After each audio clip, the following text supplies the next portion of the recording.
There is something strange about buying a house in America that almost nobody thinks about.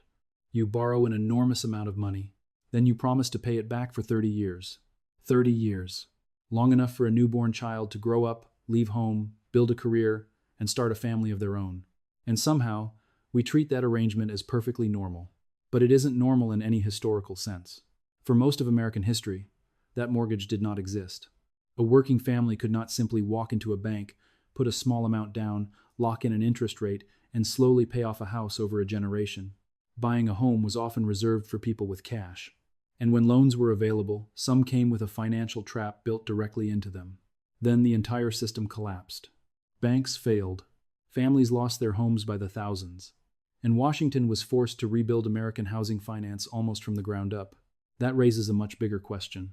Before the modern mortgage existed, how did ordinary Americans buy homes? And what happened in the 1930s that changed homeownership in America forever? To understand the answer, we have to go back to a United States that looked almost nothing like the country we know today. After the Revolutionary War, the new government controlled an enormous amount of land stretching westward. And one of the first problems facing the young republic was simple to describe and incredibly difficult to solve. Who would get that land? And under what terms? The Land Ordinance of 1785 created one of the first standardized systems. Public territory was divided into 6 square-mile townships. Each township was divided again into 36 sections. Each section contained 640 acres. From an administrative point of view, it was remarkably organized. From the perspective of an ordinary working family, there was a problem. The parcels were huge, and they were expensive. The government eventually reduced the minimum purchase to 320 acres and allowed payment in installments. But at $1.25 an acre, a buyer still needed enough money to acquire a massive tract of land. For wealthy investors and land speculators, that created opportunity. For farmers and laborers living close to the edge, it created a wall. So early American land ownership often looked nothing like a modern real estate transaction. There was no 30-year loan, no mortgage officer, no monthly principal and interest statement. Many settlers simply moved onto land. They built cabins, cleared trees, planted crops, and hoped that possession, improvement, and endurance would eventually give them a legitimate claim. It was risky, sometimes legally uncertain, but for many families, physical labor was more accessible than finance. In other words, before America created a broad mortgage system, one route to ownership was brutally simple. Go west, Finland, work it, and hope you could keep it. Then the federal government pushed that idea much further. In 1862, while the Civil War was raging, Abraham Lincoln signed the Homestead Act. The basic offer was extraordinary. An adult citizen, or someone who had declared an intention to become one, could claim as much as 160 acres of public land. Live there, improve it, cultivate it, stay for 5 years. Then, after paying a filing fee of roughly $10, the land could become yours. The scale was enormous. Between 1,862 and 1,976, more than 270 million acres were distributed under the Homestead Act. More than 2.3 million claims were filed. More than 900,000 land patents were granted. Roughly 10% of the entire land area of the United States moved from public ownership into private hands. This helped transform enormous stretches of the Great Plains in the West into farms, settlements, and towns. But there was a limit hiding inside this success. The Homestead Act answered one version of the homeownership problem. It worked for people willing to settle agricultural land. It did almost nothing for the factory worker arriving in Chicago, or the immigrant family in New York, or the laborer in Boston who didn't need 160 acres of prairie. They needed one house, on one small piece of urban land. And as American cities exploded in size, that became the real problem. Because once millions of Americans needed to buy houses instead of homesteads, physical labor alone could no longer solve the question. Someone had to finance them. And what American lenders offered next looked nothing like the mortgage we know today. By the late 19th and early 20th centuries, industrial America was pulling people into cities at an extraordinary rate. New York, Philadelphia, Boston, Cleveland, Chicago. Factories needed workers. Workers needed somewhere to live. But if one of those families wanted to stop renting and buy a home, their choices were brutal. The safest option was also the least realistic. Pay cash. All of it. Up front. No financing. No long repayment schedule. Just enough accumulated wealth to purchase the property outright. For most working families, that was impossible. Even when mortgage financing became available, the first barrier was enormous. A buyer might be expected to put down half the value of the house, sometimes even more. Imagine a modest home costing $4,000 around the turn of the 20th century. A 50% down payment meant arriving with $2,000 in savings. The average American worker might earn only around $400 to $500 in an entire year, so a worker could theoretically spend 4 or 5 years earning the amount needed for the down payment. But only if that worker somehow spent nothing. No food, no rent, no clothes, no family expenses. Nothing. That was not a savings plan. For most people, it was a mathematical impossibility. And then came the loan itself. This is where the word mortgage becomes misleading.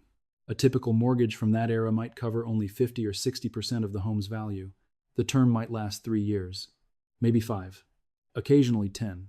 And during that period, borrowers often made interest-only payments. That meant a family could pay month after month without reducing the actual principal. They were servicing the debt. They were not meaningfully paying it off. Then the loan reached the end of its term, and suddenly the original principal became due.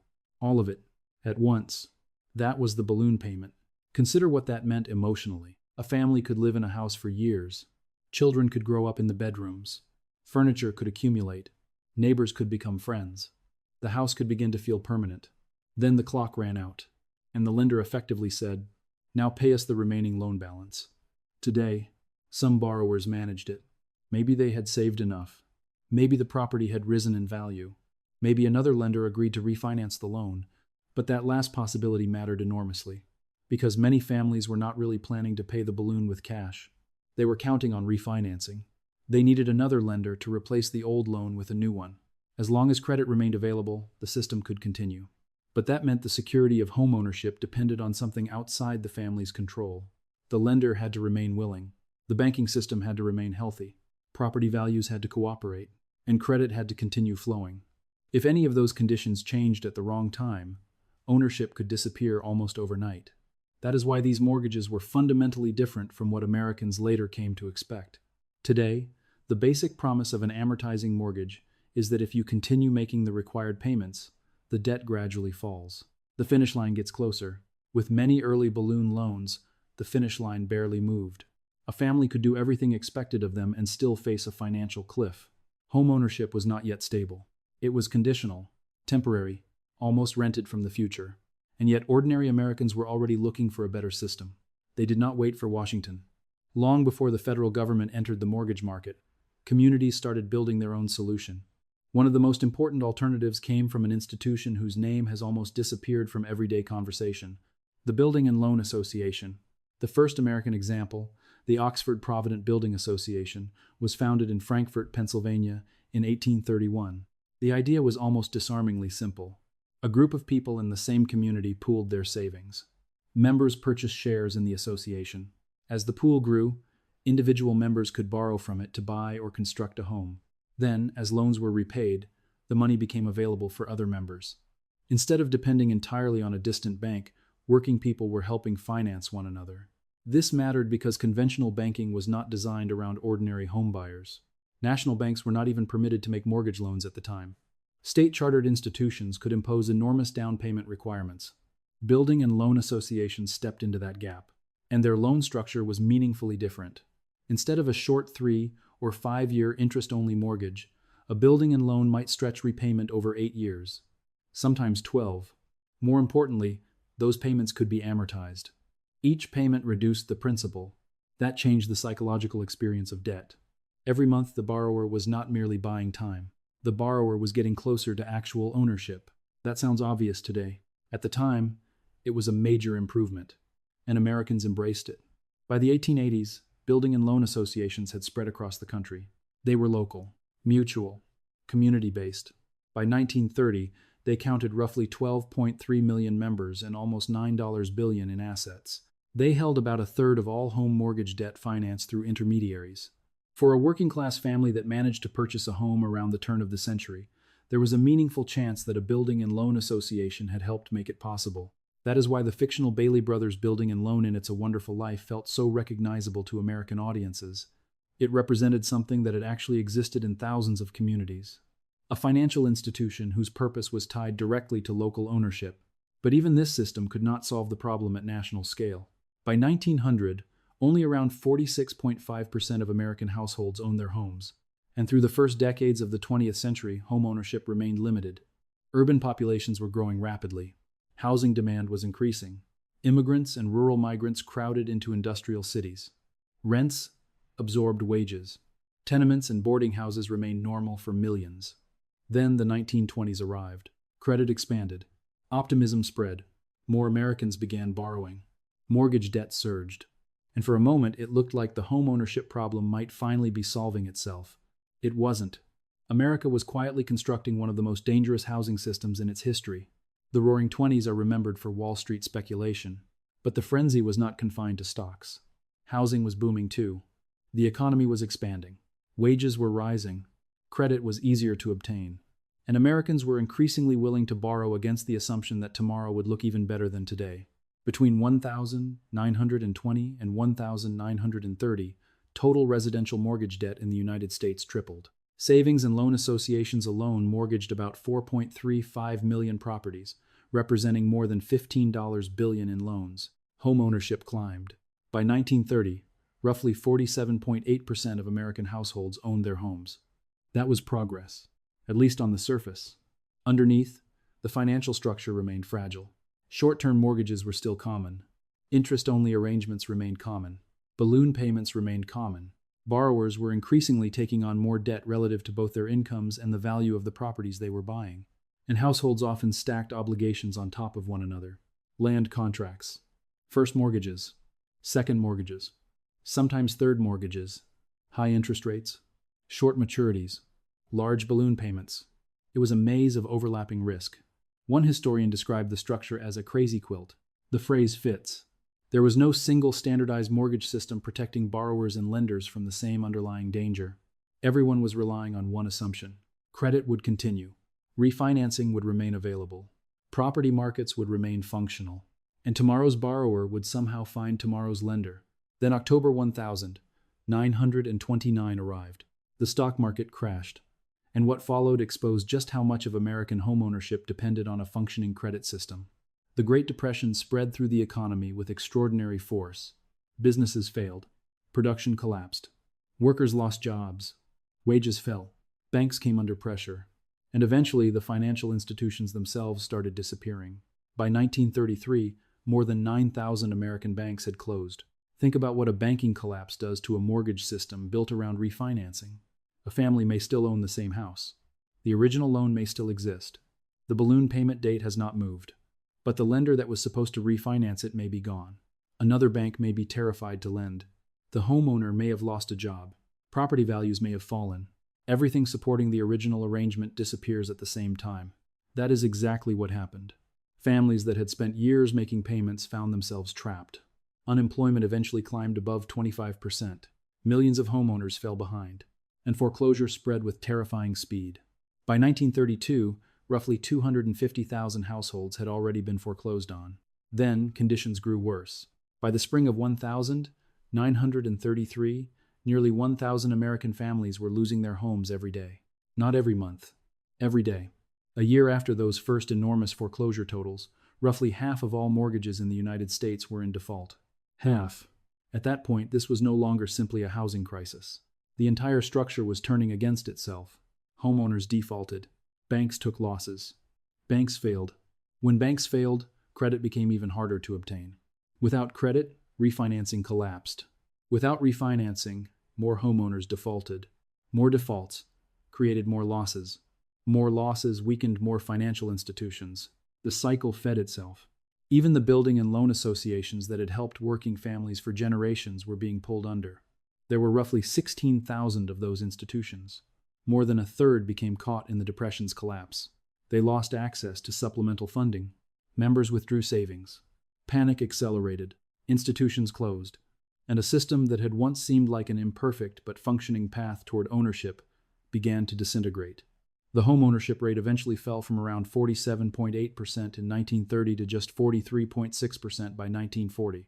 The American dream did not merely become harder to achieve. For millions of families, it reversed. People who had already crossed the line into ownership were being pushed back out. And this created a political problem Washington could no longer ignore. For generations, the federal government had helped distribute land. Now it faced a different question. Could it rescue the very idea of homeownership itself? The first answer came before Franklin Roosevelt, and it started with an institute designed not for homeowners directly but for the lenders that were running out of oxygen. Herbert Hoover is often remembered as the president who failed to stop the Great Depression. But before leaving office, his administration did make an important structural move. In 1932, Hoover signed the Federal Home Loan Bank Act. The law created 11 regional federal home loan banks. They were modeled in part on the Federal Reserve System, but their purpose was focused on housing finance. Savings and loan institutions needed a source of emergency liquidity. The new federal home loan banks were designed to provide it. In effect, they could function as a lender of last resort for institutions making home loans. The idea mattered. If a savings and loan was suddenly overwhelmed by withdrawals or temporarily short of cash, it would no longer have to depend entirely on private credit markets. But by this stage of the Depression, the crisis was moving too quickly. The bleeding continued. Then Franklin Roosevelt entered the White House in 1933, and the federal response became much larger. On April 13, Roosevelt asked Congress for legislation aimed directly at protecting small homeowners from foreclosure. Congress moved rapidly. On the 13th of June, 1933, the Homeowners Loan Corporation was created. The HOLC approached the crisis in a radically different way. It did not simply hand emergency cash directly to struggling homeowners. Instead, it bought troubled mortgages from lenders. Mortgages already in default. Mortgages approaching foreclosure. The lender received government bonds. The HOLC then took control of the loan and refinanced it on completely different terms. This is one of the most important turning points in the entire story. A homeowner trapped inside a short-term balloon mortgage could suddenly be moved into a 15-year, fully amortizing loan. Interest rates were around 4.5%. Now the monthly payment did something the older structure often had not. It paid interest and principal.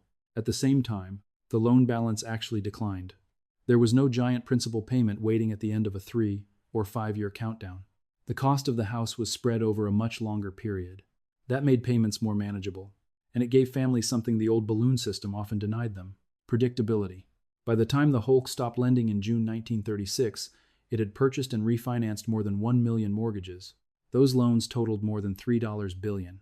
Hundreds of thousands of families were able to remain in their homes. But the importance of the HOLC went beyond emergency rescue. It proved something. A long-term, amortizing mortgage could work at scale. Borrowers could make regular payments. Lenders could receive dependable returns. And the wider economy benefited when families were not being thrown out of their homes simply because a giant balloon payment arrived during a credit freeze. But there was another issue. The HOLC was a rescue vehicle. It was temporary. America could not wait for another national collapse and then refinance millions of broken loans afterward. The system needed to prevent the next crisis. That required changing the mortgage before it was made. And that is where 1934 becomes the decisive year. Because the government was about to do something far more ambitious than save failing loans. It was going to change the rules of the mortgage itself. On the 27th of June 1934, Congress passed the National Housing Act. The law created the Federal Housing Administration, the FHA. This is the point where the framework of the modern American mortgage begins. To understand why, look at the mortgage market the FHA inherited. Banks had just lived through a financial catastrophe. Thousands of institutions were gone. Lenders had watched borrowers default by the millions. Property values had collapsed. Foreclosures were everywhere. The institutions that survived had learned a terrifying lesson. Mortgage lending could destroy them, so they stopped taking chances. Credit froze, and under the old lending terms, only a small fraction of Americans could realistically afford to buy homes. The FHA attacked the problem from the lender's side. Instead of the government making every mortgage itself, Washington would ensure qualifying mortgages against default. If a borrower failed to pay, the government's insurance reduced the lender's potential loss. That changed the calculation. A bank no longer had to treat every ordinary homebuyer as an unacceptable risk. But the government was not willing to insure the same fragile loans that had helped create the disaster. The structure had to change. Mortgage terms became longer. Initially, FHA-backed loans commonly stretched 15 or 20 years. Later, the limits expanded further. The loans were fully amortizing. Every payment reduced the debt. Down payments could fall dramatically from the 50 or 60% levels that had once kept working families out. Under the new framework, borrowers might put down 10 or 20%. Interest rates were fixed. Monthly payments became predictable. This may sound like a set of technical adjustments. Together, they changed the meaning of buying a house. Under the old model, a mortgage could be a short-term financial gamble. A borrower often had to hope that refinancing would still exist when the balloon payment arrived. Under the new model, the borrower could see the path all the way to zero, make the scheduled payments, reduce the principal, reach the end of the term, own the house. That was a different relationship between a family and debt. It also changed who could realistically enter the market. A family no longer needed half the value of the property sitting in cash. A lender no longer had to fear carrying the entire default risk. The repayment period could be long enough to make monthly payments manageable. But there is an important historical detail. The famous 30-year mortgage did not suddenly appear fully formed on the day the FHA was created. The first FHA loans were generally shorter, 15 years, 20 years. The maximum term expanded gradually. Congress did not authorize 30-year mortgages for new construction until 1948. 30-year terms for existing houses came later, in 1954. Even in the late 1940s and early 1950s, the average loan term remained closer to 21 years. The 30-year mortgage did not become the dominant American standard until the 1960s. So why does 1934 matter so much? Because the essential architecture had been created. Long-term lending, amortization, lower down payments, fixed rates, federal insurance. The later 30-year mortgage grew from that system. But there was still a hidden problem. Imagine a bank makes a 20 or 30-year home loan. That bank has now committed capital for decades. If enough of its money is trapped in mortgages, eventually it may run short of cash for the next family walking through the door. America had made mortgages safer. Now it needed to make mortgage money circulate. That problem led to another institution that would become one of the most powerful forces in American housing, Fannie Mae. In 1938, the federal government created the Federal National Mortgage Association, Fannie Mae. Its purpose solved a problem that was easy to overlook. Long-term mortgages were good for homeowners, but they created a liquidity problem for lenders. Suppose a local bank had $1 million available for home loans. If it issued that entire amount in 20 or 30-year mortgages and simply held them, most of that capital would remain tied up for years. Eventually, the bank could reach a point where qualified borrowers wanted mortgages, but the institution had no fresh money left to lend. Fannie Mae created a way around that problem. A bank could originate a mortgage, then sell that mortgage to Fannie Mae. The bank received cash back. That cash could immediately finance another home. Fannie Mae could hold mortgages or package them and move them into the investment market. Now, money did not have to remain trapped inside one local institution. Capital could move across the country. Investors could supply funds. Fannie Mae could channel those funds toward mortgage lenders. Banks could issue loans to households. Then repeat the cycle. Before this system, a savings institution in one city might be limited by the deposits of people living nearby. After a secondary mortgage market developed, housing finance could draw on a much larger national pool of capital. That made long-term mortgage lending far easier to sustain. The government had now addressed several weaknesses at once. HOLC had shown how distressed loans could be refinanced. FHA insurance reduced lender risk. Long-term amortization reduced the balloon payment threat. Fannie Mae kept capital moving. The pieces of the modern mortgage system were beginning to lock together, but the system had not yet reached its full power. That required millions of buyers, millions of homes. And one of the largest demographic shocks in American history, World War II was about to end. Millions of servicemen were coming home. And suddenly the country faced an enormous question. Where were they all going to live? During World War II, residential construction slowed sharply. Resources and labor were directed toward the war effort. Then the war ended. Millions of servicemen returned. They wanted jobs, families, stability, and homes. But the country did not have enough housing ready for them. The federal government had already anticipated part of the problem. In 1944, Congress passed the Servicemen's Readjustment Act, the GI Bill. Among its many provisions were government-backed home loan guarantees for veterans. The terms were extraordinary by earlier American standards. Low interest rates, and in many cases virtually no down payment. Think about how much had changed in only a few decades. Around the turn of the century, a working family might need 50% of the price of a home before a lender would even consider financing the rest. Now, a returning veteran could potentially buy a house without bringing a meaningful down payment at all. The federal government stood behind the loan. For millions of families, The barrier that had once made ownership nearly impossible suddenly became much lower. Demand exploded. By 1955, approximately 4.3 million home loans had been granted through the GI Bill program. The total face value was about $33 billion. Veterans purchased roughly 20% of all new homes built after the war. That surge in buyers created pressure for an equally dramatic increase in supply. Builders responded by changing the way houses themselves were produced. One of the most famous examples was William Levitt. In 1946, Levitt & Sons acquired about 4,000 acres of former potato farmland on Long Island. Instead of constructing custom houses one at a time, the company applied something closer to industrial production. Standardized designs, repeated floor plans, specialized crews, construction performed in sequence. Homes were produced at enormous scale. Cape Cod-style houses sold for roughly $7,000. Under a government-backed mortgage, the monthly cost could be around $29.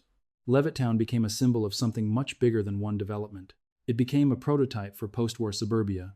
The model spread. Farmland outside cities turned into rows of detached houses. Yards appeared. Driveways appeared.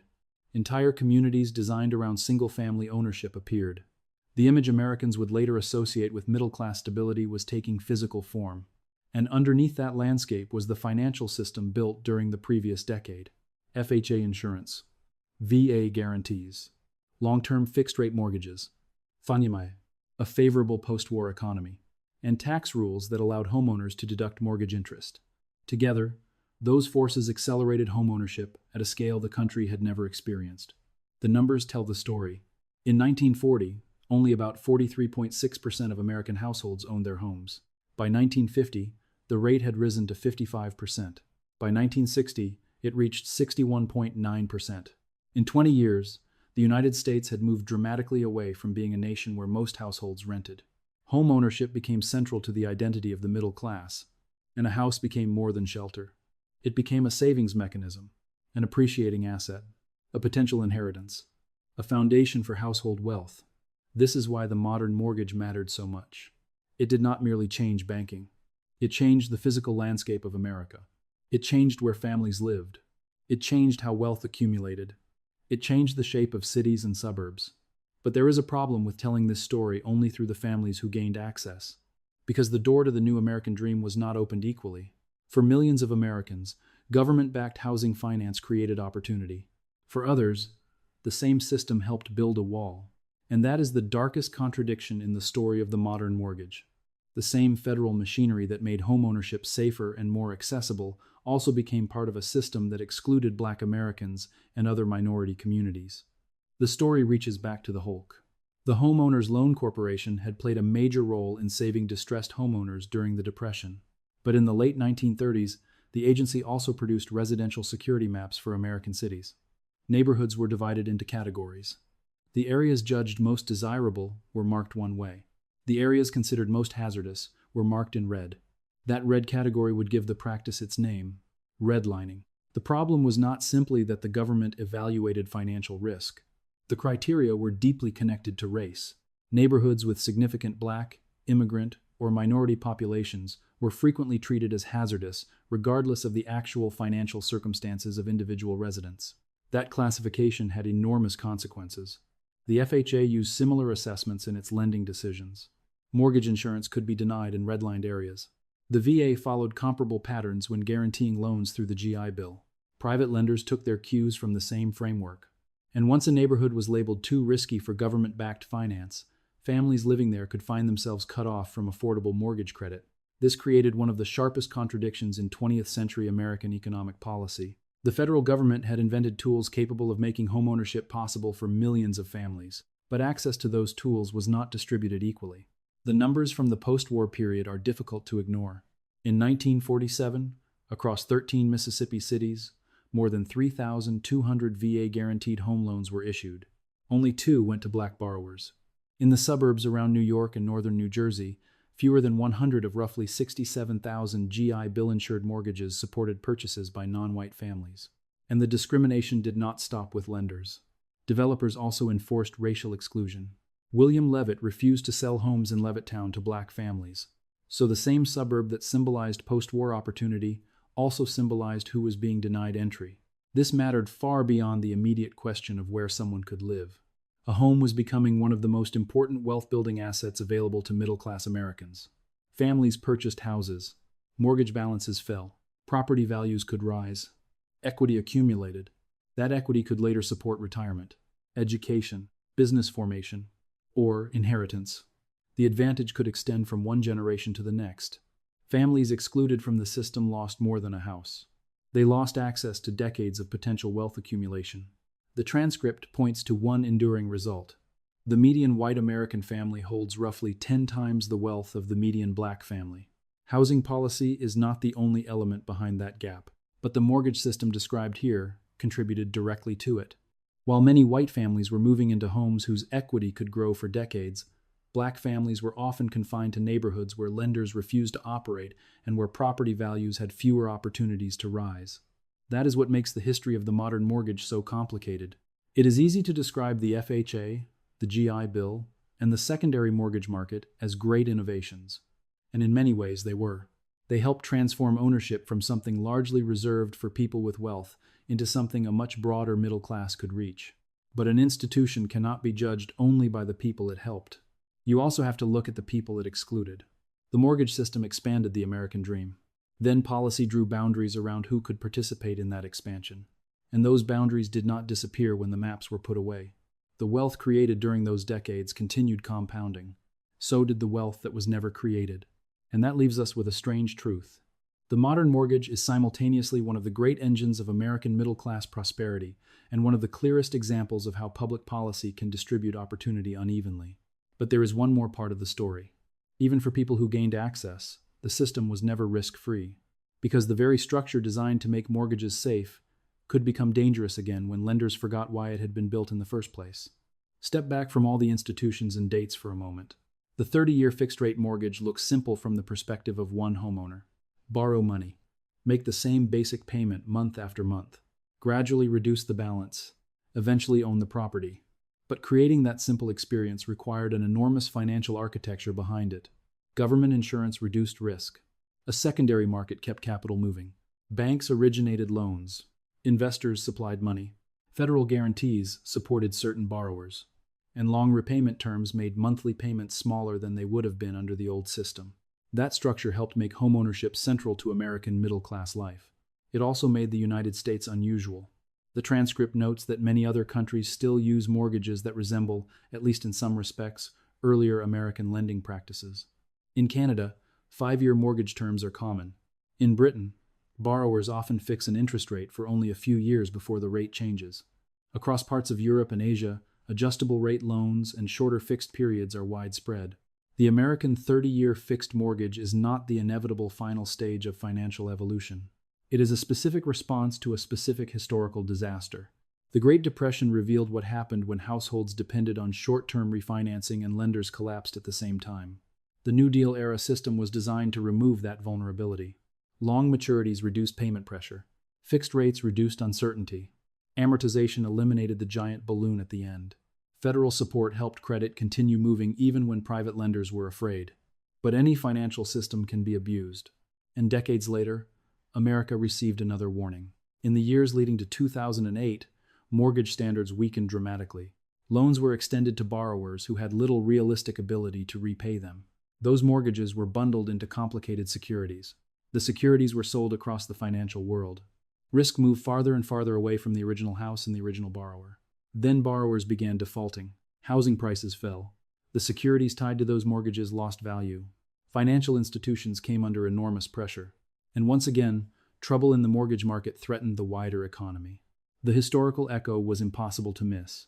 In the 1930s, mortgage defaults helped weaken banks. Weak banks cut credit. Less credit created more defaults. The spiral fed itself. In 2008, the machinery was different. The scale was global. But the underlying lesson was familiar. Housing debt can look stable right up until confidence breaks. Fannie Mae and Freddie Mac, institutions built to support the mortgage market, had to be taken over by the federal government in September 2008 to prevent collapse. Taxpayer exposure ran into the hundreds of billions of dollars. The crisis did not prove that the mortgage system created in the 20th century had failed completely. It proved something more uncomfortable. No design can substitute permanently for responsible lending. No government guarantee can make bad underwriting harmless. No financial innovation can erase risk. And housing cannot be treated as just another tradable asset. A mortgage security may appear as a line on a balance sheet, but behind it is a house. Inside that house is a family. That is why mortgage policy has consequences far beyond finance. It determines who can buy, who can stay, who can accumulate wealth, who absorbs losses, and who gets rescued when a system breaks. Which brings the story back to the document millions of Americans signed today. A 30-year mortgage may look ordinary. History says it is anything but. The next time someone signs a mortgage in America, there will probably be nothing dramatic about the moment. A stack of documents, a fixed interest rate, a down payment, a monthly number, a 30-year schedule stretching far into the future. It feels routine because generations of Americans have lived with it. But almost every part of that arrangement had to be invented. Before the modern system, some Americans bought land through government programs. Others paid cash. Some depended on building and loan associations. And many borrowers entered short-term mortgages that could end with a devastating balloon payment. Then the Depression exposed every weakness at once. Banks disappeared. Credit vanished. Families defaulted. Nearly 1,000 households a day were losing their homes at the worst point of the crisis. Washington responded by doing more than rescuing homeowners. It redesigned the system. HOLC demonstrated long-term refinancing. The FHA ensured standardized mortgages. Fannie Mae kept mortgage capital moving. The GI Bill opened financing to millions of returning veterans. And over the following decades, the mortgage became one of the central engines of American homeownership. But the system carried contradictions from the beginning. Government policy expanded opportunity. Government policy also helped deny that opportunity to Black Americans and other minorities. The mortgage built wealth. It also helped create divisions in who was allowed to build that wealth. And when lending standards weakened decades later, the housing market once again showed how dangerous the system could become. That may be the most important lesson. The 30-year mortgage is not a law of nature. It is not gravity. It is not something America simply discovered. It is a human institution created in response to catastrophe. And because humans created it, it contains both remarkable ingenuity and very human failures. Understanding that history changes the way the mortgage looks.